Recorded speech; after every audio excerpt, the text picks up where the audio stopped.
샬롬 로중 읽어주는 제입니다. 오늘은 8월 18일 목요일 로중입니다. 주님께서는 공의를 사랑하신다. 시편 37편 28절. 그러면 황제의 것은 황제에게 주고 하나님의 것은 하나님께 드려라. 누가복음 20장 25절. 주님이 만드신 세상을 책임지는 하루 되세요. 샬롬 하올람.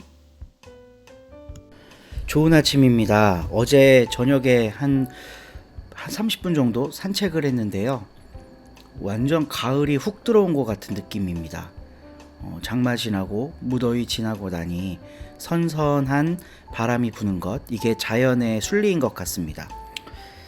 사람들도 순리대로 살 수 있다면 참 좋을 텐데, 우리가 그래서 인위라는 말을 하죠. 자연은 항상 무위로 해야 할 일들, 그동안 해왔던 일들, 이걸 잘 감당하고 있는데, 이상하게 하나님의 피조물인, 그러니까 다른 자연만물과 다를 바가 없는 피조물인 인간만 무위를 거슬러서 인위적인 것들을 만들어내는 것 같아요. 인위적인 것들로 가득 찬 세상 속을 살아가는 그리스도인, 참 이게 우리의 어려움이 아닌가 하는 생각을 해봅니다. 오늘 함께 읽은 가르침의 본문은요, 인간 세상에 세금을 내는 게 옳으냐라는 것에 대한 예수님의 대답입니다. 근데 이거를 오용하면 안 돼요. 예수님이 분명히 가이사의 것은 가이사에게, 하나님의 것은 하나님에게 드려라, 돌려드려라, 이렇게 이야기를 했지만, 이걸 그러면 세상 것은 세상 것대로 잘 살고 잘 내면서 살고 하나님의 것은 또 따로 준비해라, 이런 걸로 우리가 쉽게 받아들일 수가 있거든요. 근데 사실은 이 본문이 그런 의미는 아닌 것 같아요. 지금 20절부터 26절까지를 쭉 읽어야 이 맥락이 이해가 되는데, 이 사람들이 순수하게, 그러니까 예수님께 질문을 던진 사람들이 순수한 의도로 접근한 게 아닙니다. 예수님을 책잡아서 총독의 치리권과 사법권에 넘겨주기 위해, 그러니까 예수님을 고발하기 위해서 지금 공궁에 빠뜨리는 질문을 한 거예요. 선생님, 황제에게 세금을 바치는 게 옳습니까? 옳지 않습니까? 옳다고 하면 유대교의 반역자가 되는 거고, 옳지 않다고 하면 로마의 반역자가 되는 겁니다. 그러니까 결국은 이 사람들은 진퇴양난에 예수님을 빠뜨리려고 한 거죠. 그래서 23절 보면 너무 재밌는데요. 예수께서는 그들의 속셈을 알아채시고서 이렇게 얘기했대요. 데나리온 한 잎을 보여라. 그 돈에 누구의 얼굴상과 글자가 새겨져 있느냐? 예수님이 이렇게 질문을 하세요. 근데 이 24절에 나온 이들의 대답이 굉장히 핵심적입니다. 그들은 돈을 보자마자 이건 황제의 건데요? 라고 이야기를 해요. 그 맥락 속에서 오늘 예수님의 말씀이 펼쳐지는 겁니다. 그러면 황제의 것은 황제에게 돌려주고 하나님의 것은 하나님께 돌려드려라. 이 사람들은 이미 그걸 황제 거라고 자기 입으로 말했어요. 그들이 진정으로 하나님을 사랑하는 사람이었다면 이 세상에 황제의 것은 없습니다. 모든 것이 하나님의 것입니다. 이렇게 고백했어야 되잖아요. 근데 그걸 말하는 사람들은 이미 자기들이 황제의 체제 속에 복속되어 살고 있음을 자기 입으로 시인하고 있는 겁니다. 그러니까 네 입으로 말한 대로 해라. 예수님은 지금 이렇게 말씀을 하고 계신 거예요. 저는 이 말씀이 굉장히 놀랍다고 생각됩니다. 여러분은 오늘날 보고 계신 것들, 그러니까 여러분이 갖고 있는 것들, 혹은 쉽게 얘기하면 심사임당이든 세종대왕이든 그려져 있는 그게 누구 거라고 생각하십니까? 우리의 대답과 우리의 생각에 그 답이 있습니다. 우리가 어떤 걸 추구하며 살아가는지. 적어도 그게 하나님 겁니다 라고 이야기하지 못한다면요, 진정으로 우리가 하나님께 속해 사는 사람인지를 한번 돌아봐야 할 것 같습니다.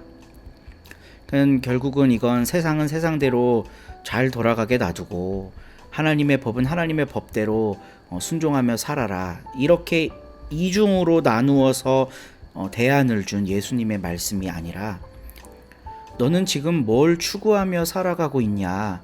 라는 주님의 질문입니다. 그걸 황제의 거라고 생각하면 황제에게 주어라.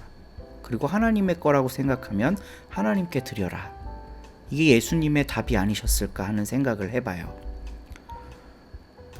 말로는 모든 피조물들, 이 세상에 있는 모든 만물이 하나님 거라고 우리가 신앙 고백을 하지만 이 신앙 고백이 우리 삶에서는 제대로 작동하고 있지 않을 수도 있다. 이런 성찰을 해볼 수 있는 말씀입니다.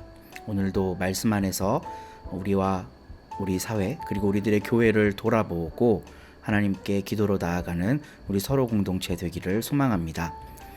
오늘 함께 읽을 새 한글 성경 본문은 마태복음 9장이고요. 유윤희 집사님이 낭독해 주십니다. 좋은 하루 되세요.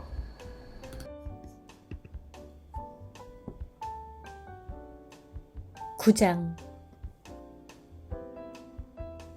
예수님이 배에 올라타시고는 바다를 건너서 가버나움으로 가셨다.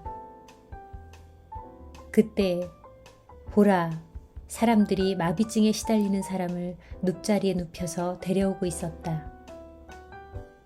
예수님이 그들의 믿음을 보시고는 마비증에 시달리는 그 사람에게 말씀하셨다. 힘내세요, 아드님. 그대의 죄가 용서받았어요. 그러자 보라, 율법학자들 가운데 몇 명이 속으로 말했다. 이 사람이 하나님을 모독하는군.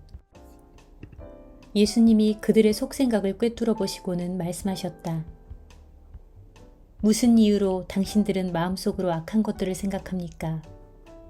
어느 것이 더 쉽겠습니까? 그대의 죄가 용서받았어요 하고 말하는 것입니까? 일어나 걸으세요 하고 말하는 것입니까? 땅에서 죄 용서하는 권한이 인자에게 있음을 당신들이 알도록 하려는 겁니다. 그리고 그때에 마비증에 시달리는 그 사람에게 말씀하신다. 일어나세요. 그대의 눕자리를 걷어치우고 집으로 가세요. 그러자 그가 일어나 자기 집으로 떠나갔다. 무리들이 보고 두려워했다. 또 사람들에게 이런 대단한 권한을 주신 하나님께 영광을 돌렸다. 예수님이 거기로부터 나가서 지나가다가 보시니 어떤 사람이 세금 걷는 자리에 앉아 있었다. 마태라고 하는 사람이었다. 예수님이 그에게 말씀하신다. 나를 따라오세요. 그러자 그가 일어서서 예수님을 따라 나섰다. 그러고 나서 예수님이 집에서 기대 앉아 잡수시고 계실 때 일어난 일이다. 보라, 세금업자들과 죄인들이 많이 와서 예수님과 함께 기대 앉아서 먹고 있었다. 제자들도 한자리에 있었다. 바리새파 사람들이 보고서 예수님의 제자들에게 따져댔다. 무엇 때문에 당신네 선생은 세금업자들과 죄인들과 어울려 잡수시는 거요? 예수님이 듣고 대답하셨다. 의사가 필요한 사람은 튼튼한 사람들이 아니라 아픈 사람들입니다. 가서 배우세요. 내가 바라는 것은 한결같은 사랑이지 희생제물이 아니다 하신 말씀이 무슨 뜻인지를요. 내가 와서 부르려는 사람은 의인들이 아니라 죄인들이니까요.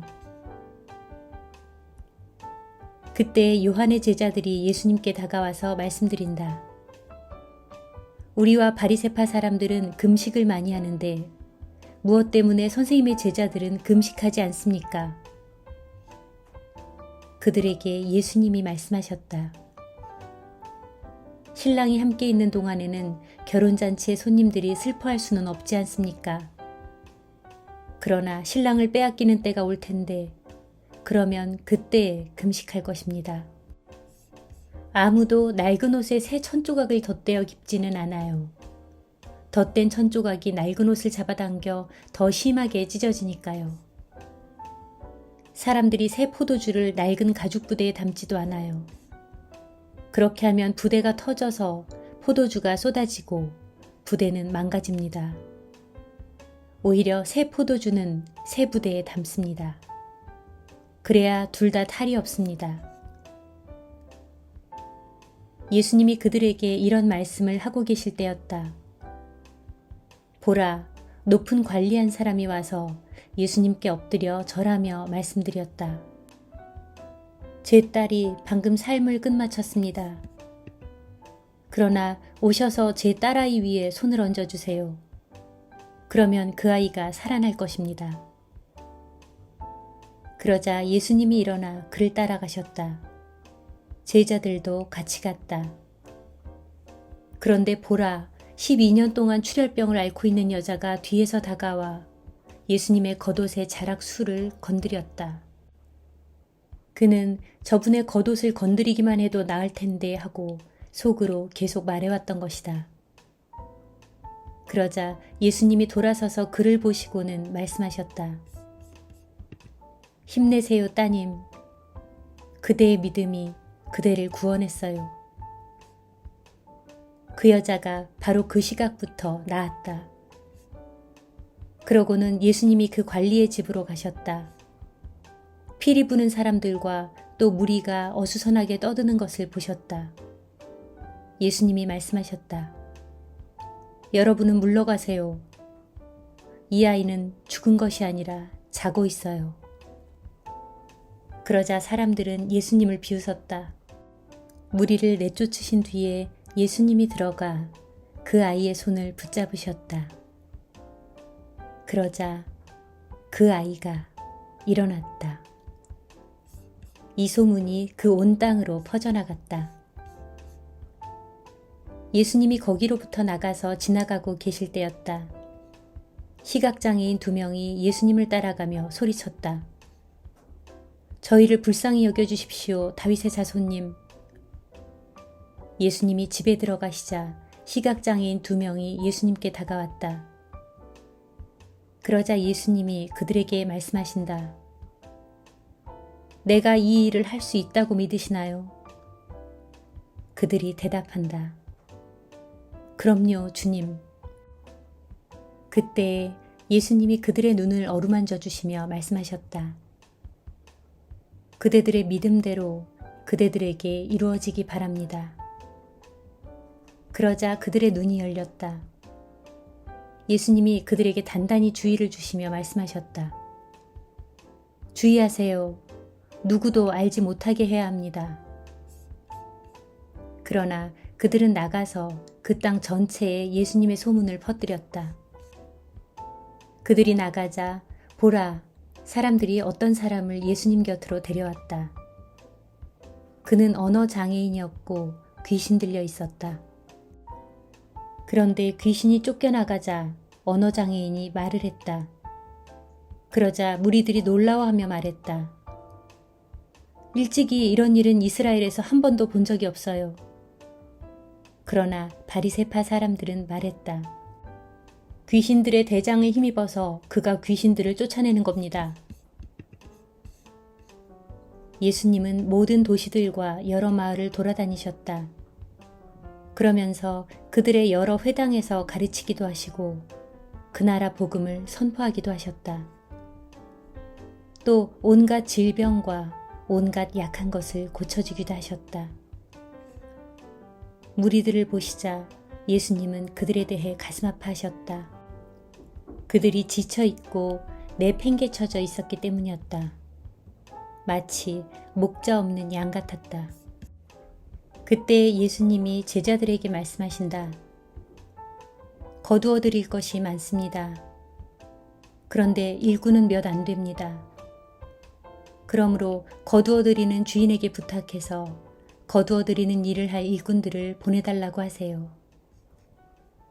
아멘.